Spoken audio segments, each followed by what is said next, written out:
اللہ ہی اس بچے سے واقف ہے جو عورت کے پیٹ میں ہوتا ہے، اور وہی پیٹ کے سکڑنے اور بڑھنے سے بھی واقف ہے، اور ہر چیز کا اس کے ہاں ایک اندازہ مقرر ہے۔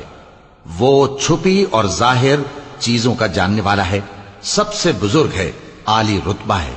کوئی تم میں سے چپکے سے بات کہے یا پکار کر، یا رات کو کہیں چھپ جائے یا دن کی روشنی میں کھلم کھلا چلے پھرے، اللہ کے نزدیک برابر ہے۔ اس کے آگے اور پیچھے اللہ کے چوکیدار ہیں جو اللہ کے حکم سے اس کی نگرانی کرتے ہیں۔ اللہ اس نعمت کو جو کسی قوم کو حاصل ہے نہیں بدلتا جب تک کہ وہ اپنی حالت کو نہ بدلے، اور جب اللہ کسی قوم کے ساتھ برائی کا ارادہ کرتا ہے تو وہ پھر نہیں سکتی، اور اللہ کے سوا ان کا کوئی مددگار نہیں ہوتا۔ وہی تو ہے جو تم کو ڈرانے اور امید دلانے کے لیے بجلی دکھاتا اور بھاری بھاری بادل پیدا کرتا ہے، اور رعد اور فرشتے سب اس کے خوف سے اس کی تسبیح و تحمید کرتے رہتے ہیں۔ اور وہی بجلیاں بھیجتا ہے، پھر جس پر چاہتا ہے گرا بھی دیتا ہے، جبکہ وہ اللہ کے بارے میں جھگڑتے ہیں، اور وہ بڑی قوت والا ہے۔ کام کا پکارنا تو اسی کا ہے، اور جن کو یہ لوگ اس کے سوا پکارتے ہیں وہ ان کی پکار کو کسی طرح قبول نہیں کرتے، مگر اس شخص کی طرح جو اپنے دونوں ہاتھ پانی کی طرف پھیلا دے تاکہ دور ہی سے اس کے منہ تک آ پہنچے، حالانکہ وہ اس تک کبھی بھی نہیں آ سکتا۔ اور اسی طرح کافروں کی پکار بیکار ہے۔ اور جتنی مخلوقات آسمانوں اور زمین میں ہے، خوشی سے یا ناخوشی سے اللہ کے آگے سجدہ کرتی ہے، اور ان کے سائے بھی صبح و شام سجدے کرتے ہیں۔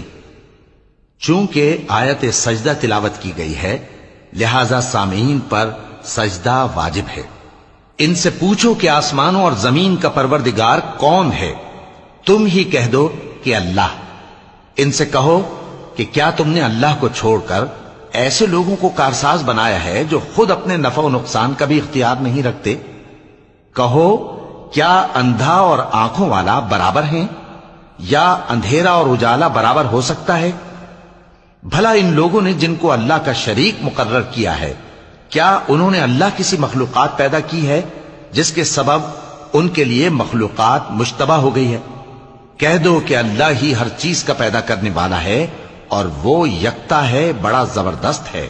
اسی نے آسمان سے مے برسایا، پھر اس سے اپنے اپنے اندازے کے مطابق نالے بہ نکلے، پھر پانی پر پھولا ہوا جھاگ آ گیا۔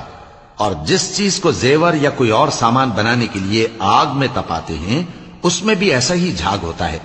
اس طرح اللہ حق و باطل کی مثال بیان فرماتا ہے۔ سو جھاگ تو سوکھ کر زائل ہو جاتا ہے، اور پانی جو لوگوں کو فائدہ پہنچاتا ہے وہ زمین میں ٹھہرا رہتا ہے۔